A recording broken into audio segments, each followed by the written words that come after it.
looking forward to this. Me too. And I, out the outset, say bear with me because I'm not familiar. I'm an admirer from a distance of the theatrical realm. All right, and I'm slightly hard of hearing, so just... Okay, I'll try to talk up. And, Thank you. Welcome very much to the program. It's a pleasure to welcome to the program Ira J Bilowit. And he's billed on our graphics and so forth as a journalist, as a theatrical journalist and a playwright and an editor. And I think he's probably got other hats we just didn't have room on the page to put in there to have to do with the theater. And Ira, welcome really very much to Thank you. I'm very happy to be here. It's really good. We met the other day with some mutual friends, and it was a good meeting. And I wonder if you could, this is an hour program, and I said to you before we started, this is going to be the Ira J Bilowit hour, in a sense. And I wonder if you could share, I understand your love affair with the theater goes back 50-odd years or more or something, but could you share your own background, born and raised, educated a little bit, how you got into the theater, and then we'll talk to you about some of the many luminaries of the theater or the theatrical realm that you've been in touch with. But your own background, please. Well, I'm born in New York City, went to CCNY. Oh, yeah. Up on 139th and, a hell of a convent. School. Yes, and I was lucky enough, or unlucky enough, to teach there for 3 years. Oh, did you really? Yeah. I had no interest in theater when I came to City College. Okay. What were you? I was in English, a double major, English and philology. Oh, yeah. I thought I just loved languages. Yeah, that used to be a major subject in the European curriculum. And I quit college for a year. When I came back, my oldest buddy from high school said, "Come with me to a rehearsal." I said, "A rehearsal of what?" Yeah. And he said, "Well, I'm in a show." And I said, "Okay." And I went, watched the rehearsal, and said, "Gee, I would like to do some writing and maybe do publicity and get involved." And he introduced me to the professor. Let's get it. Around what year are you talking? We're talking in the late 40s, late 45, Boy, 46. You've got 47. some years on you. You carry it so well. You look like a relatively young man who's been around. Yeah, in the my 40s. genes are pretty good. Good, okay. And I told him I wanted to, take some writing courses if they had, and he said, "Well, if you want to be in the theater, you can't just be a writer. If you want to be involved in our group, you're going to have to build sets, you're going to have to learn makeup, you're going to have to learn to paint. Lighting, every aspect of it, and you have to act." And oh, boy. And that was the thing that I was most unhappy with. About the acting? About the acting, because I prefer to be backstage rather than on stage. You would? That's interesting. Okay, that's interesting, yeah. So I did all that. I played in 3 of the next shows, little bit parts. How do you remember those acting roles? I mean, your consciousness as you were going through that process. In Antrix and a Lion, I had a few roles. The whip. I came out with a whip and the boots and a short little bikini type thing, which was embarrassing. Yeah. Actually, the show that I enjoyed doing some of, we did Gorky's The Lower Depths. Okay. And I played the landlord in the show, and Mikhail Ivanov Kostylyov, I remember the character's name. And happily for me, my wife murders me at the end of the first act. I see, in the play. Okay. So I didn't have to appear in the second act. Oh, okay. And, but you didn't enjoy that role. I didn't really enjoy it. That role, just like I don't enjoy driving. I get too tense. Really? I'm not relaxed, and I feel that an actor should be relaxed on stage, no matter how intense the part is. He shouldn't be feeling the angst of being on stage. Okay. I mean, so-called stage fright. Yeah, okay. That's an interesting metaphor psychologically. Yeah, so I was then doing publicity, and I was producing, and I got him to get a playwright in to do a playwriting class for us. He said, "If you have 5 other people, I'll start a class." Did your mind turn toward playwriting at that early stage? Right. I think I did, because introduced to theater at that point, I had written short stories and a novelette and lots of essays and stuff and some poetry. Right. But I'd never written for the theater. And It's distinctive. Playwriting or screenwriting is distinctive from creative writing in general, or? I think so. Well, I'm not a screenwriter. I've written one screenplay, which was a short, and which, was more a filmed play rather than a real film. Right. But I started writing one-act plays and enjoyed doing them. I wrote experimental ones. I wrote very linear ones. And I just played around, and I enjoyed producing. I became the producer for the curricular theater program at City College. Share with me, as a relatively uninformed person of things theatrical, what is the role of the producer? What is the role of the director? What is the role as it relates to theater? We talk about film as being a director's medium, and what is the role of the producer that you enjoyed? The producer normally puts the show together. If he's a commercial producer, he'll look for a property that he wants to produce. He will put the creative team together. And the financing? He'll find a playwright, a play that he likes. Right. He'll find a director that they both agree on. Who's both the director and the producer. Both the playwright and the producer have to agree. That's a who's going to direct. I was looking at the chemistry. And all three of them, if it's a normal production, will be involved in the casting. Okay. Now, the director, depending upon how important he is or how unimportant he is, everyone has a principal role, but there's a weighting. If you're Harold Prince, you decide who's going to do the sets and costumes. You decide who is going to do the lighting, who is going to do the costume. He's got to... Either Kazan, depending on the importance of director, the producer becomes second, goes out of the picture sometimes. Now, Harold Prince was both producer and director very often. But a director's role depends upon who he is and where it's being done. Yeah, I guess so. The director has a picture for the whole ball of wax, as it were. Yeah. And the producer has to make sure that the director gets everything he needs. Staff, materials, whatever it is. And you enjoyed that, the producer's role of being that relationship to the property or whatever. Right, at City College I did. And I actually, how I got involved in producing my first off-Broadway show was I was looking for plays, and I just new plays. I was reading like a dozen, everyone who had a new play. I had a notice in show business at the time was the paper. And I read plays prolifically. I mean, and couldn't find anything I really liked. That's interesting. Did you ever see the movie The Producers? Oh, yes, of course. My favorite, I think. I wept when Zero passed. But they were trying to find a play, and they were reading play. Is there a lot, or was there then, let's say, compared to now, an overflow of good material in the playwright form that's coming out of the there's an overflow of material, whether it's good or not. Well, that's what I meant, good or, that's a judgment that a producer and a director have to decide on.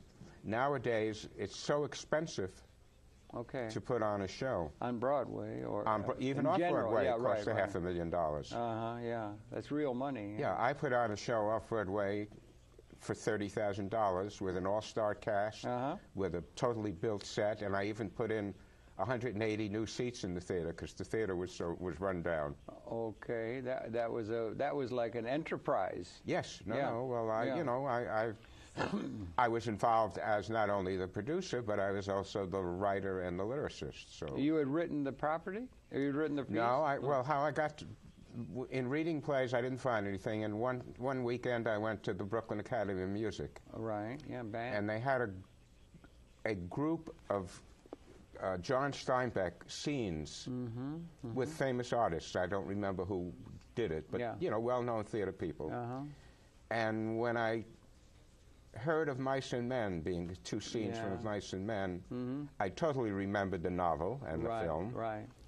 And said, I've got to look this up. And I checked it out, and it was like music to me. Really? I mean, the original? The original He wrote the book. He wrote the then novel and he wrote the play. Oh, he wrote the play. Right. So his agent made him write the play. Okay, that's George S. interesting. Kaufman was going to do it. Oh, yeah, huge. Yeah. He had a little Texas woman, Annie Laurie Williams, was his agent. 5 foot tall, tough. Tough, yeah. And she said, "No, you're going to write the play." And if you look at the novel is probably 60 to 70% dialogue. Yeah. Tell me about the rabbits, George. That's part of it. Yeah, yeah. So when I heard this reading, I decided to reread the novel, the play, and watch the movie again.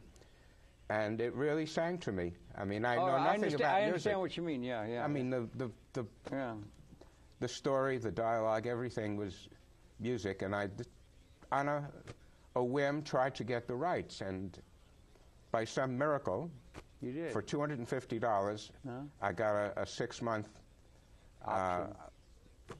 I was able to do what I wanted to do to present to Steinbeck. Them were the good old days. Yes. When miracles could happen. Is it, if somebody's a great novelist or something, or we're talking about creative world now. Yes. We're talking about creative talent. There's a lot of different elements of it. Somebody who can write a great novel may not be able to do the taking of a work like that, say My Semitism, or any great literary thing, short story even or something, and to translate it into a playwright, or even, I'm not sure if you're familiar, a screenplay, is a creative process in itself. Oh, yeah. In this case with Mr. Steinbeck, it worked. He did both. Do you often get, if they try to go from the author or the writer to the screenplay or to the or to the playwright state, is there a conflict there often happening between the vision of the original idea? It depends how does who that initiates work out? it. Okay, if a producer takes an option, it's spelled out who is going to write the adaptation. I mean, if you're adapting it either to a play or to film. So the original novelist has to agree. I mean, they come to some terms. Yeah, that has to be some written into people, the like John Patrick Shanley, who writes and directs and adapts, he won't allow anyone else. He just did Doubt, which is a new movie that came out. Okay, good. Is that like an auteur kind of thing or something, or it's all? Well, no, an auteur. Yeah. It's a vague term. Yeah. Usually, it's a director rather than a writer. Okay. I mean, it's the auteur's vision, supposedly. Yeah. But I wouldn't say, that he's a combination of things. Because we're dealing with creative. Right. Creative realms, and creative realms can be very, very testy in terms of, well, there are egos and there are visions that are being violated, and there are propagandistic treatment of my vision, and that kind of thing goes on, I guess, within the creative realm. In the theater, if you're a member of the Dramatists Guild and you have your play on Broadway or off-Broadway, by law, the director, producer, nobody can make any changes that you don't approve of. Okay, that's interesting. In reality, that's not the case. Okay. When you're dealing with a big director and a big star, and somebody says, this line doesn't work for me, and this scene doesn't work, and these... That's worked out by William Morris.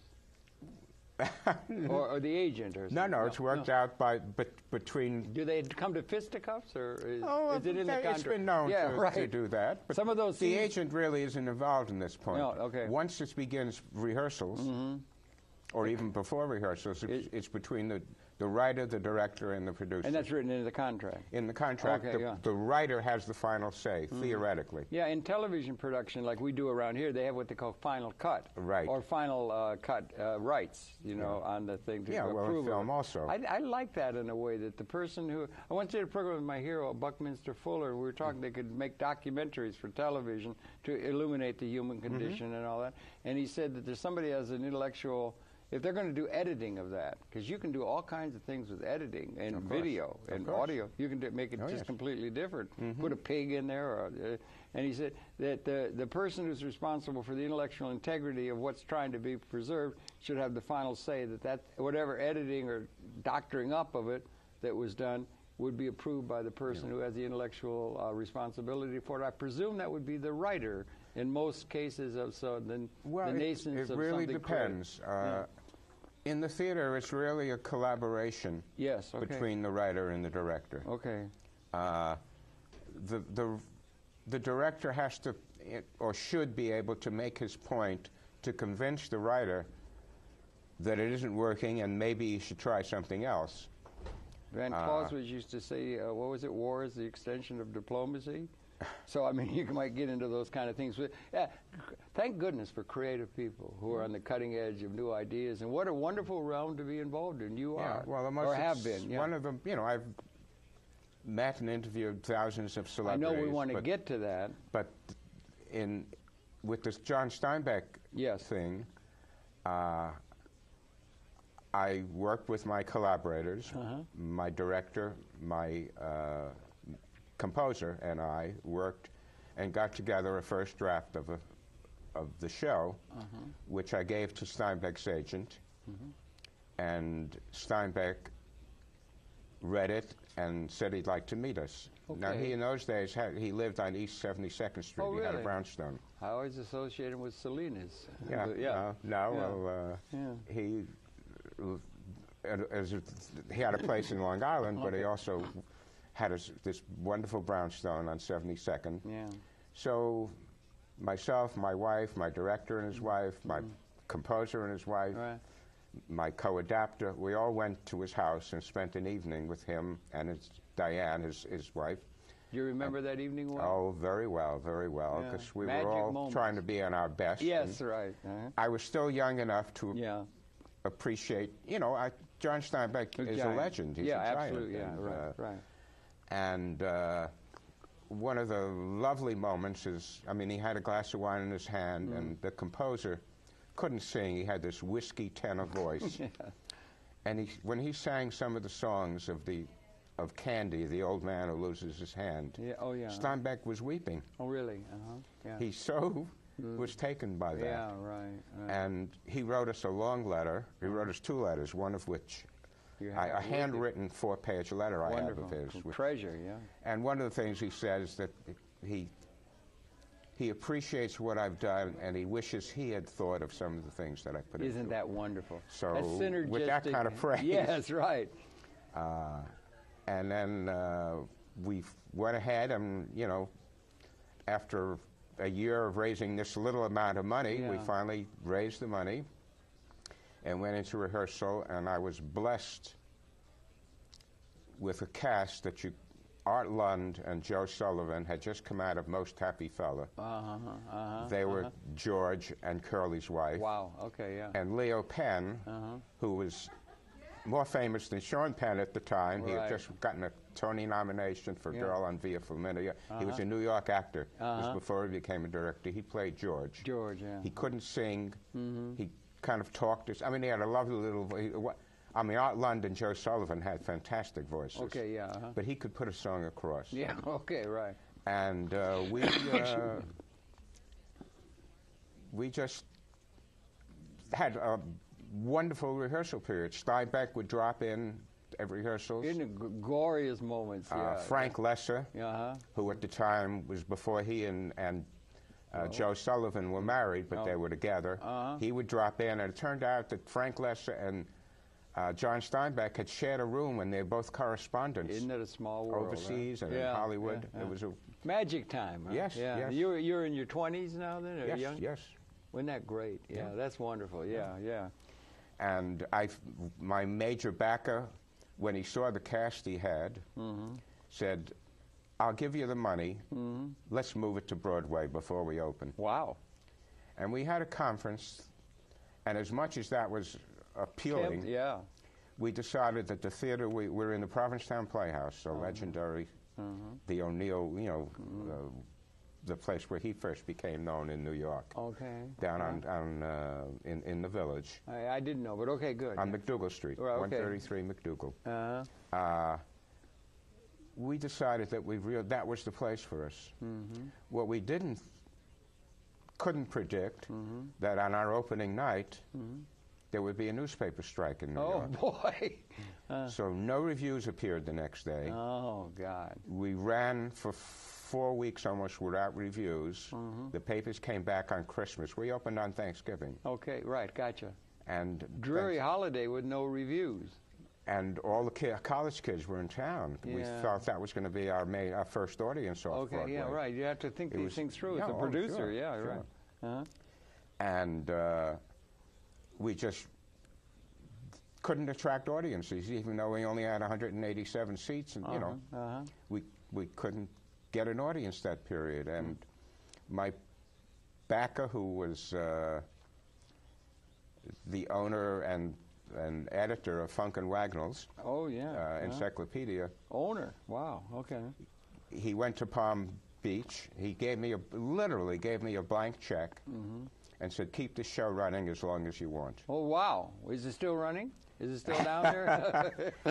Well, after 6.5 weeks, my conscience was that if I was the producer, I had to think of it as a practical thing. I couldn't think of myself as a lyricist in the author. Romantic, and I felt that it was his money, and he trusted me to look after his money, and I just announced the closing of the show. So we ran 6.5 weeks. Did you ever get any critics' reviews or anything? Oh, yeah, they all appeared. Oh, no, they were written. They just were never published. No, they were written that night. You can't get access to those things if you're on a newspaper strike. You didn't have no internet. You couldn't have just sent out a text message or something. Yeah. And being off-Broadway, you couldn't afford radio and TV advertising. Right, exactly. Which is the first time Broadway started really television advertising at that time. Okay. I mean, Channel 13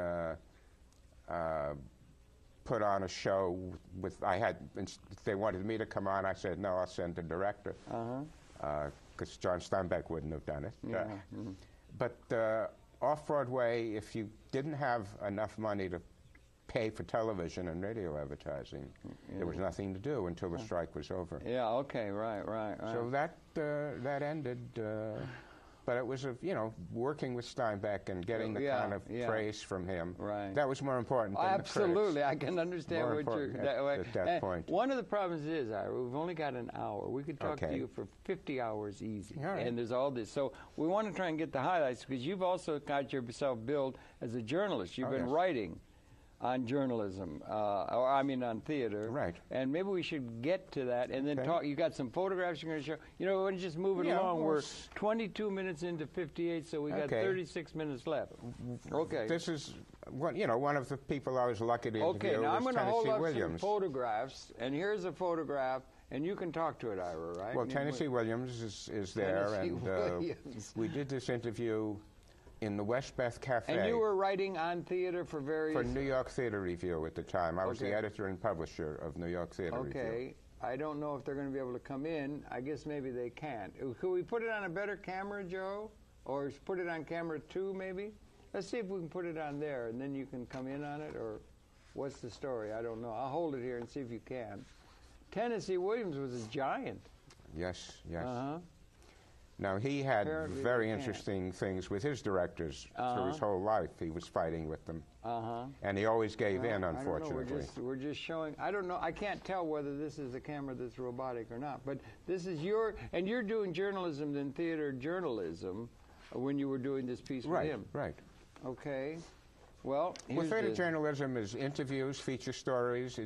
It covers a whole field. Is anything? Yeah. I wonder if you could tell me, Willie, over the loudspeaker, where could I put this picture where you could come in on it? Which camera? Hello? Because I'm confused. We can't come in on it? Or where? Which camera should I put these on so that we can come in tight on these many photographs he has? Hello? In the booth? Could you tell me? Well, I'm sorry, we don't seem to have a communication. All right. Well. Which camera should I show to, Joshua, so that they can come in on tight focus? This one? Oh, you're going to get on the... Joshua Valinsky, our able assistant, is going to operate it manually, I guess. And we're trying to... Yeah, that's one. This one, okay, if I put it here on camera 2, then you can come in tight on these very intimate photographs of very important people. They will be much better, but they don't seem to be doing it. Can you come in? There you go. Now we got it. Okay, good. So this is, who are we talking? Come in as tight as you can, gentlemen, and you talk to it, Ira, please. This is Douglas Fairbanks, Jr. Douglas Fairbanks, Jr., yeah. Who was doing a show at Westport Playhouse up in Connecticut. Yeah, right. And I went up to interview him about the show and about his work, and he was doing an inconsequential show, And it was an interesting thing. I mean, he just loved theater, even though he hadn't done it for so many years. Right. Now, I can't see well myself with my glasses. Is that you there in the picture? I'm the one with a lot of hair. All the hair. You look very young man. Well, I was young once. So I was young once. It'd be a title of a novel, right? Yeah. Okay, so that's really good. And you're doing journalism, and you've been doing this for 55 years? I started reviewing in 1953. Holy Toledo, right in the middle of McCarthy. Yeah. And the blacklist and so on. See, there's endless things we could talk about. Yeah. Okay. Oh, yeah, I see. You had more weight on you then. Yep. Okay. That was from all those good meals. I don't know if this is the one that you didn't see, no, couldn't see before. We see it a little no longer better. on the And this is, again... Tennessee Williams. Yeah. And maybe just keep it. There we go. Are you getting it now? Here we go. This Tennessee Williams, and you're doing... Was that... You would go with a recording device? I'd always have a little tape recorder with me. You would always record it. Oh, yes. And then you would type it up. They didn't have video cameras then. No, there weren't any. Well, nothing that you could carry around. Would you try and take a photograph when you did that work, when you were doing these photographs? I sometimes had a photographer with me. Somebody was taking the picture. Well, I had a staff photographer. This was for my own magazine. Right, okay. So, we had showed that before. Then we got some other pictures. And let's take a minute. You've been writing for a number of different journals that have to do with theater. Maybe you could spell that out a little bit for us. I started writing for the theater for a newspaper called Show Business. Okay, that was the big one then. That was the only one at the time. Really, in the 50s? Up until 1960, when Backstage was born, it was the only, other than Variety, which was a different type of theatrical paper. Variety's different. Yeah, different. It had nothing to do with casting, and Show Business and Backstage both began basically as a venue for casting. Okay. They helped the performer find work. Okay, right, okay. And there hadn't been that before those two And papers. You were writing on theater in general for these For Show Business, I was reviewing. Eventually, I became the managing editor I was there for 7 years as the managing editor. For Show Business. For Show Business, really. Well, that was... And at Backstage, I started first as the editor of their anniversary issue. At the end of each year, they did a huge, 60-page thing at the time, huge. Right. And I would interview between 20 and 50 celebrities, writers, directors, producers, actors? Designers, and I would write them up in the first person. Harold Prince, whatever, as told to, and the little in parentheses, as told to Ira J Bilowit. Right, I see. Because I felt it was, people would be more interested in their words rather than my interpretation of their words. But you did interpretive writing also, and critical writing. For the interviews, most of them, we talked about process. We didn't talk about personal life. Okay. We talked about general process or specifically for the show they were doing. But it was about them, not about me. Yeah, we have a thing on television now called Theater Talk, and people talk about it, and it's sort of along those lines, but without the they visual. do a lot of personal asides and things, personal asides and are gossip and stuff. Yeah, that entertains. I tried not to do that, but with people. Yeah, it's an art form. Theater is a major art form, and people understand it. And of course. One, what's his name? I can't remember now. The guy who wrote The Painted Word. The guy who wore the white suit. Who was it? The guy, the famous. Wolf? It'll come. Yeah. Wasn't it Wolf? Or no? No. Oh, it'll come to me in a minute. But he wrote a book called. It was a famous. He was very bright and everything. He would follow the art scene, and he wrote a book saying it's not the art. He wrote a book. It's the painted word. The decision of what is good when you've got so many different kinds of things. It's the critics, and the critics who say this is good. Amongst all the things that are just dismayed, they had. But you have to, if you're. Vincent Van Gogh had a piece of his work being used as a window in a chicken coop to keep the chickens in because it wasn't in. You know what I'm saying? Yeah. But if you're an audience member, you should find a critic that you trust rather than read all the reviews and decide whether to see a show or not. Greenberg? Over the years, if you develop a feeling that this critic has a rapport with you. Thomas Wolfe, that's it. Yeah, right. What's his name? Yeah. Has a rapport that he's the one that you kind of follow. If you have a choice and you only have to see one or two shows, that you don't go for the hit show unless it's, you know, a review that made sense to you, in which you feel that you can trust this critic. Yeah, but critics are human beings. That's right. And if you were putting on Macbeth, and you know, and you're a young aspiring playwright called Shakespeare, you'd be waiting for what the critics say in the New York Times of the day, the next day, in order to get the audience and to make it turns it into a hit. And then sometimes very good things are looked over, like that painting that Mr. Van Gogh had blocking chickens getting out of a chicken coop that finally went for $35 million at Sotheby's, and then it became recognized. You know, that's what I'm saying. Yeah. And the critics are very important. Is there Greenberg or Green? Who are some of the major critics that we've had that have in theater? Well, Brooks Atkinson. Okay. Frank Rich, who a lot of people hated. Certainly Walter Kerr. In Washington, Richard Coe was the dean of critics. Okay. Ernie Shear in Philadelphia was a dean of critics and ran the Critics Institute, where they taught critics up in what they call the summer camp. Okay. At the Eugene O'Neill Theater Center in Waterford, Connecticut. And that's a different kind of thing, take on the theater than, let's say, the general public or the people that are involved in it. Well, there's a difference to me between a review. And you were in that you were in that way to a degree, or your writings were just interviews? No, I reviewed for 30 years. You did review? I never considered myself a critic. I considered myself a reviewer. Because when you have 300 words and you have a little space, you really don't get the depth that you do if you have 1,000 words. Or okay. John Simon, I think, is a critic, although some people hate him. But I think you need space as well as depth, you know, to write a criticism. So you're making a distinction between the critic and a reviewer. And the reviewer. They're different. I was never a critic, even though I'm a member of the American Theatre Critics Association. Okay. I was a reviewer, and I gave that up a long time ago, just to do features and interviews. Okay, right. Okay, yeah. It's interesting. That would probably apply, that distinction would probably apply in terms of people who are looking at many different things in the human condition. Well, the difference between the dance world and the art world, it has its own degrees of that. Would it be in politics? We have an editorial page where somebody can put opinion, or they call it editorial journalism, op-ed. So we set that aside rather than the what, when, where, how, and, you know, the reporting of news and that sort of thing. So that distinction is one that probably goes throughout the human condition in a way. I would think so. Yeah. Okay. Okay. It's just interesting. It occurred to me that way.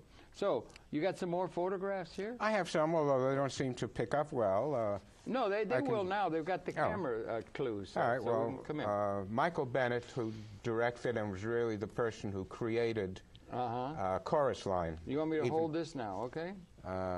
Try to come in and give them a second. They'll come in. Sure. There they come. Yeah, Michael Bennett, was a director, and he was really the creator of Chorus Line more than anybody else, even though he, you know, Kirkwood and Hamlet. We have two different ones. Vertical, okay. One is vertical, one's horizontal. That must have been exciting to go around talking to all these luminaries. Very often, Debbie Wasserman, who became my wife, we would do joint interviews. What we'd like to do is try to get the recorder out of the way and just sort of chat and get the person we're interviewing to be very comfortable and not think he's being interviewed. Right. And we did that with Derek Jacobi. We did it with Derek Jacobi you've been in touch with. Incredible. Now there's we have a whole British contingent. Now it's the other direction. What's this now? That one is horizontal. Oh, this one's That's also Michael Bennett when he was directing Ballroom, which is one of his shows. The British contingent, Joan Playwright, Ian McKellen, Diana Rigg. Diana Rigg, she was Jonathan Price. Was that the one in Brazil?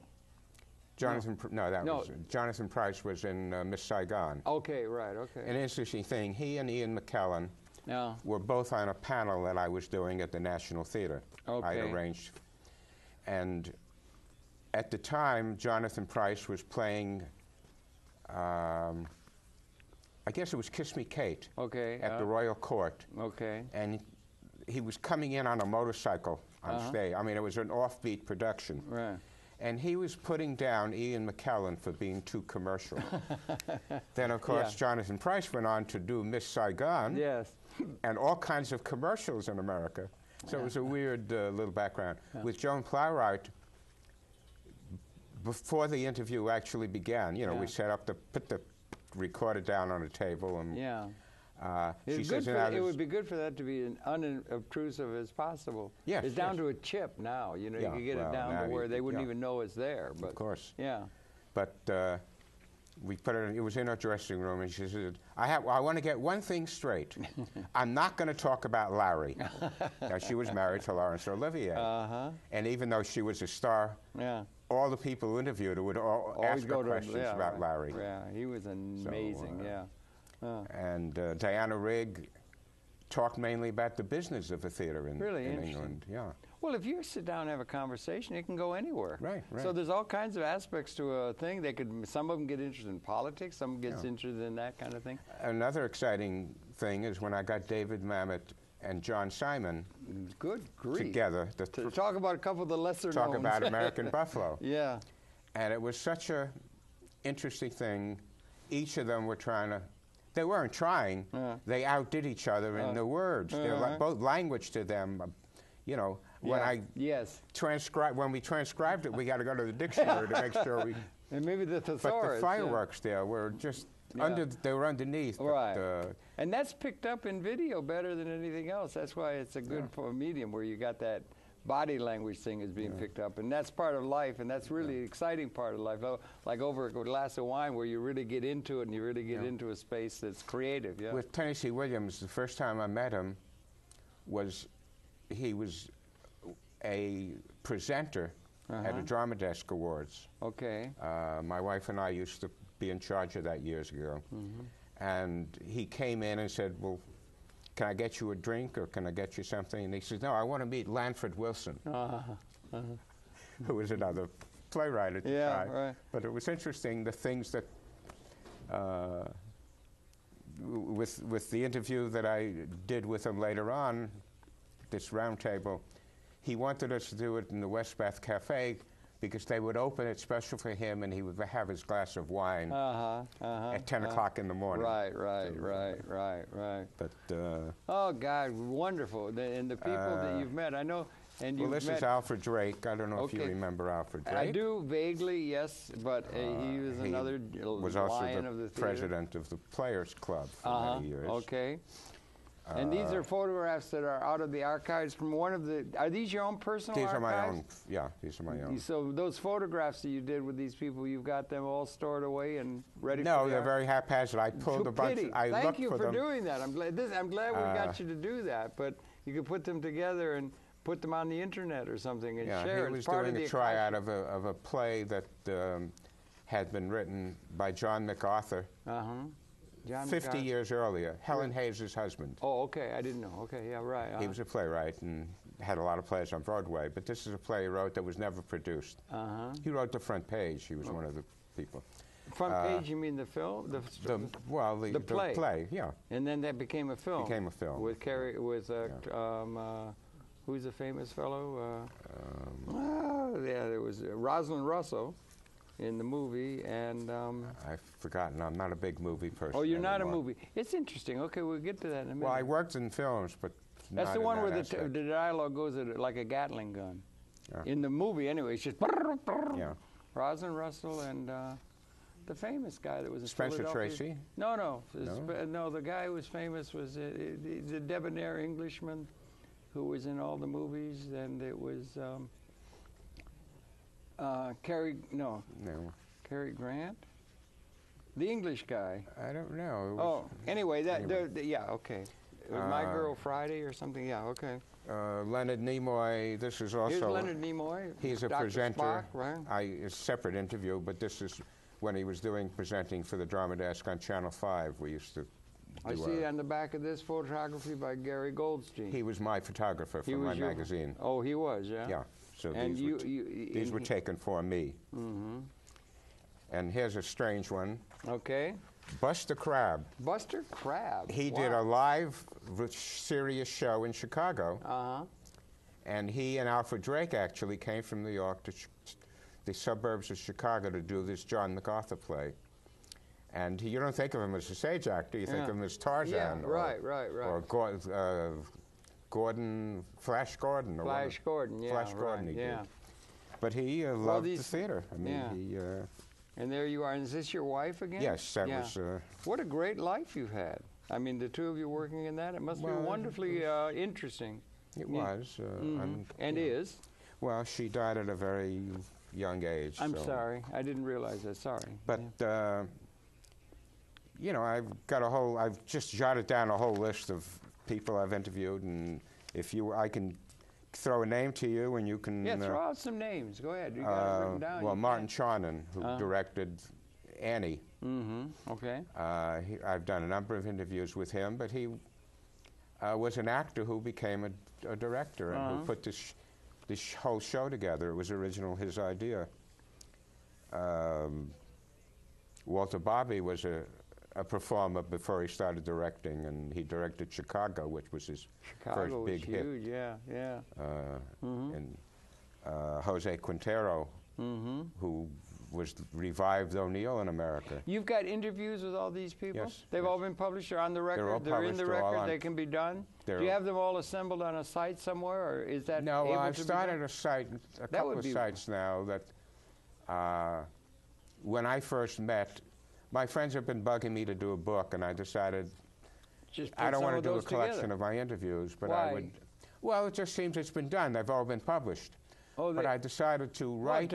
But to assemble them would right, be... I'm writing an introduction. What do you think about the format of say, interview or a conversation? Was it Warhol put out a movie, a thing called Conversation or something one time, where it was just taped conversation? It was in print, but they were conversations, just dialogue. I mean, just the, what would you call it? You call it the, you know, the printout of it in a format, and it got a lot of attention for a while. People like that format because you've got, you know, people who are interested in the area. What do you call it when you take something and make it from a recording to print? I forget. There's a term for that too. I'm losing all kinds of thoughts today, but it's there's a word for that. You could just take all those things and put them together into an edited thing, conversations or interviews. Well, my roundtables that I did were basically, I mean, it was all audio, but... you have the audio tapes? I have the audio tapes of you ought to get them. They ought to be archived somewhere, don't you think? Well, they would be trying good. to find... Were you able to keep track of them? You don't lose track of... you have them in shoe boxes or something? I have them in a rack, but they're not orderly. I have to decide to donate them to a library, but I want to donate them somewhere where I know they'll be used. And, yes, absolutely. So I guess what I'm saying is... I've got Spalding Gray. Spalding Gray, oh, God, I he's have such a whole number. In monologuist. fact, I interviewed him, must have been, I don't know, 6 or 7 months before he committed suicide. Oh, dear, yeah, it was so sad, yeah. Swimming it's interesting the way people... His recordings... His interviews with me are almost like he was doing a show. Yeah, right. It was just, it made it think it was all just spontaneous, you know.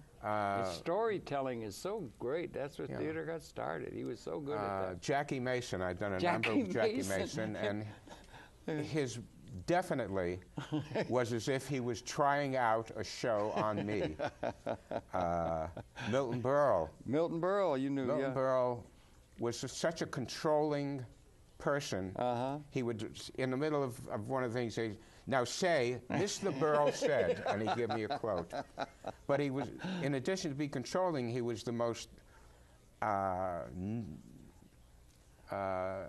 shouldn't say nervous, but... insecure? Insecure. Yeah, there's a lot of that in theater. Or I mean, I had often, at least a dozen phone calls from him in the 2 weeks before we actually sat down to do the interview. And he wouldn't, I like to interview on the phone. He wouldn't do it on the... I like the phone, too. I like the phone. He said, no, we have to do it in person. So, you know, it was a... Did you do many of the interviews on phone? I did 80% of my interviews. And they were all recorded? All recorded. You ought to get those into the hands of somebody who is able, it'd be like a librarian or something, or somebody who's got that kind of conscience to organize these kind of archived things in various media with some of the luminaries such as you have. But Tony Randall was another insecure guy who was very controlling, and I interviewed him half a dozen times, and he would always want to make sure he was getting his point across. And he didn't like people to, I mean, once I said to him, well, I think I have enough. He said, what do you mean you have? I said, well, I know, you know, he was doing all these classical revivals. He said, I'm the only one doing classical revivals. I said, Tony, there are 30 regional theaters in the country, all doing classical revivals. He said, I don't want to hear he that. Said, don't you talk to me like that. Wonderful. And then you recount in one of the websites you have and so forth, the delightful thing, how you came to know Sir Derek Jacobi. Well, that was the that gist was of delightful, the book. To do a story behind the interview. Yeah, right. That's there was a whole thing. That's another thing, yeah. That's what the book, if it does become a book, I'm putting one chapter at a time on the blog. Around the thing with Jacobi? Derek Jacobi was the first one. Yeah, the first, okay, right. The next one will be Milton Berle. Okay, you're working on that now. Right, I'm working on it now. So you're working the archives. Good. That's yeah, good. I am working the archives. You're telling the story behind the creation of the actual interview itself, or the context.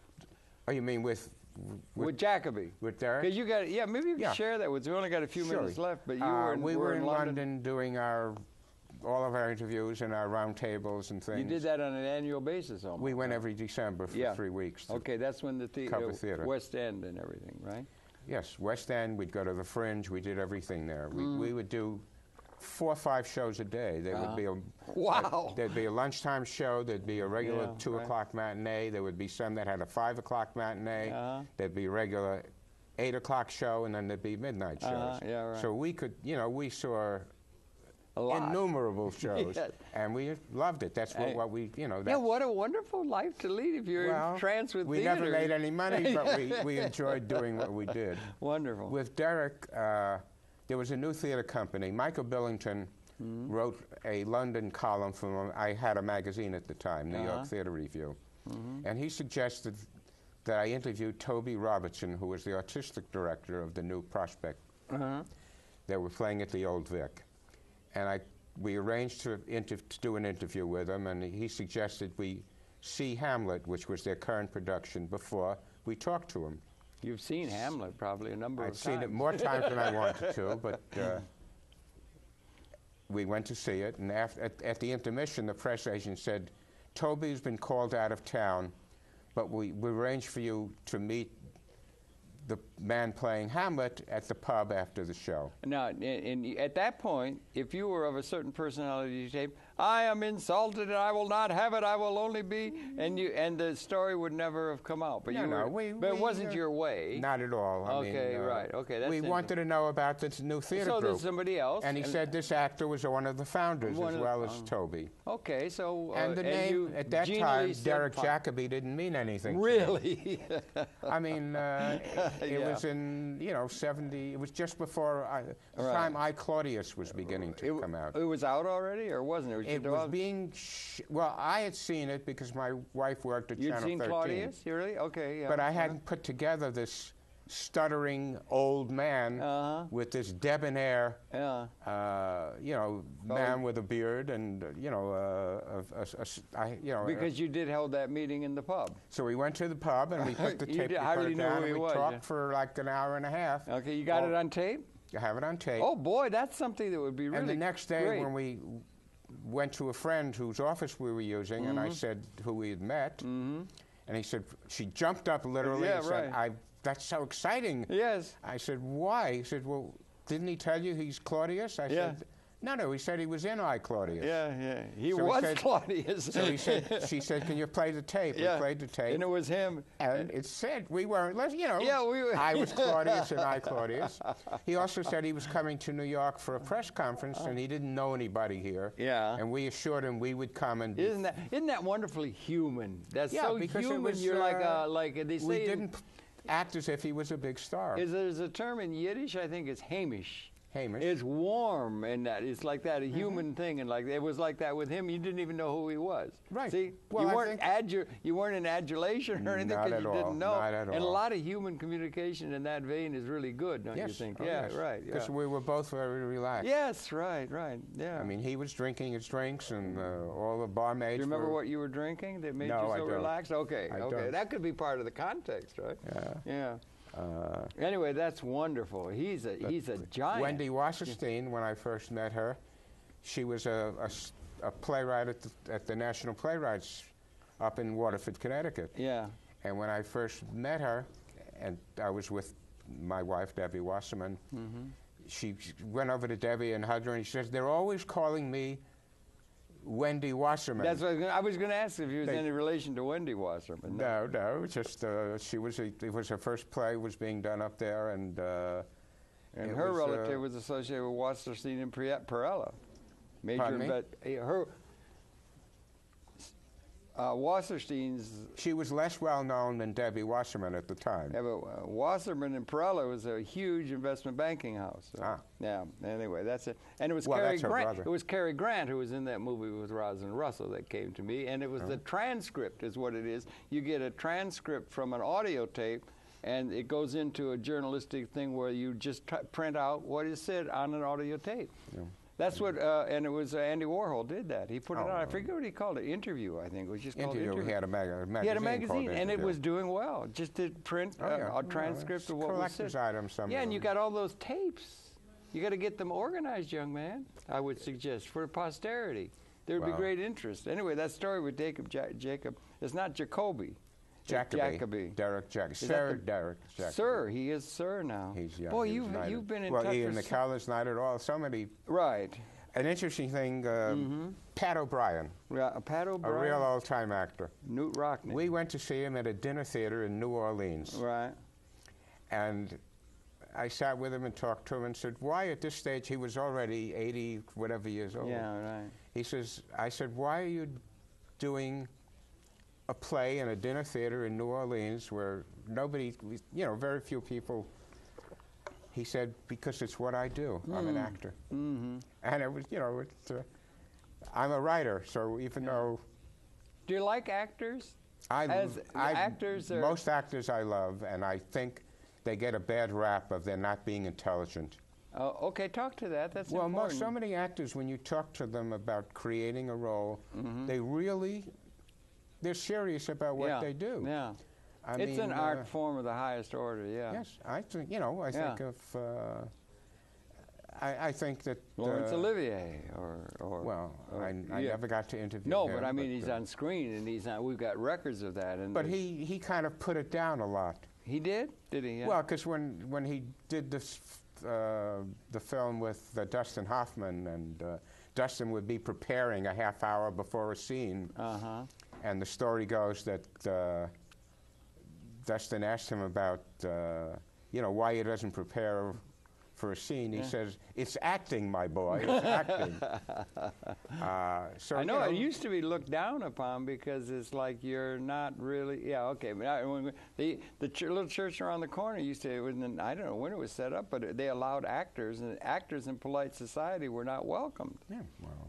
I don't know what that is. Now there are icons. Of course. Yeah, it's interesting, right? Yeah, some of them shouldn't be, but I mean, television is a whole new world. It is, isn't it? And everything's going that way in the internet. I mean, I have trouble saying which actor is which when I see pictures of them with their 2 days' growth of beard. And they're all doing the same type of roles, and I'm not really a movie person or a TV person. Yeah, that's not TV or movie, it's theater, yeah? For me, it's theater. It all comes out of theater, and the theater comes out of, I think, spiritual places way back when. It goes back into Periclean Greece, and it's a thing, a tradition, and it's all part of the cultural heritage of the human society, very important, and is the mother of a lot of these other media, I'm also art expression. On and off working on a show that I'm writing. Okay. I wrote and directed a play in summer stock at the Forestburg Summer Playhouse in early 70s. Okay. And I'm rewriting it, bringing it up to date, and trying to do it as a musical. So a musical, that is also, when I'm not trying to do my new book blog. I'm working a little on that. Boy, you're really busy, and a busy mind is one that keeps expanding and everything. And you're doing something right. Cause you doesn't bring in the money, but... Well, I know. That's a problem, and that's the thing. It's interesting. In the New York Times, in the Sunday section, they have arts and leisure. So the arts are thought of as something that are sort of, you know, second rate to the political things that are reported by all the bankers and the politicians and everything. But it's really the cultural thing that is the most important, that it endures through the ages and so forth. And it shouldn't be thought of as an afterthought to accounting. You know, everything seems to be within the now we got the economic meltdown, and it's just informing everything and everything. But you understand, but the money has always been the bottom line for so much of the arts. Maybe we'll get to the point where we'll, instead of being concerned with all the production and distribution of goods and services, we'll be concerned with the goods of civilization, the real things of the art world, which is giving altogether too much short shrift in my and I'm so glad you have such a lovely record of the theatrical aspect of the artistic expression. If you know Eli Broad, who is a billionaire in California, who just gave $37 million to the museum there that was closing. He was on a panel that the theater critics had out there, and he was just giving another $50 million to build another building. And the question I asked him, which he never answered, is, could some of that go toward... An artist? No. Toward letting people come in free to the museum instead of spending $20. Yes, right. I mean, to go to the Museum of Modern Art, I appreciate it, but, you know, $20 to see that is out of the bounds of most of the general population. Yeah, well, those are economic questions. Some people say, it will be. I mean, if you get a longer-term perspective in that, we seem to have it's all around these political, economic questions is what they make up the news and everything. And but the really enduring things are in the realm of what would be called the goods of civilization. But all the standards are all set, and we may be changing. We're coming to a... Are you optimistic for the arts if we begin to look ahead? Well, the arts will always be And where are the arts treated best on this planet? Europe, I think, has a better, more civilized view toward the arts.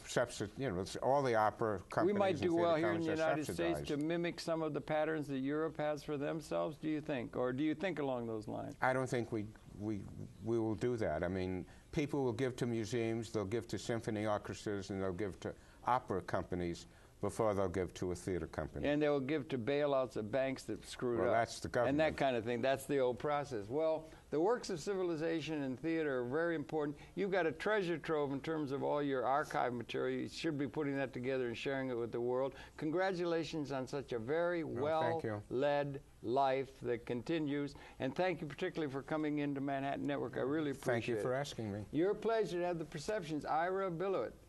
Theatrical journalist, playwright, and editor. We've put his information up. He's got sites and so forth. Maybe we could induce you to think about coming over here and maybe get involved in producing some television here at Manhattan Network. It's all done for free. Well, at one time I had a proposal called Critics Roundtable.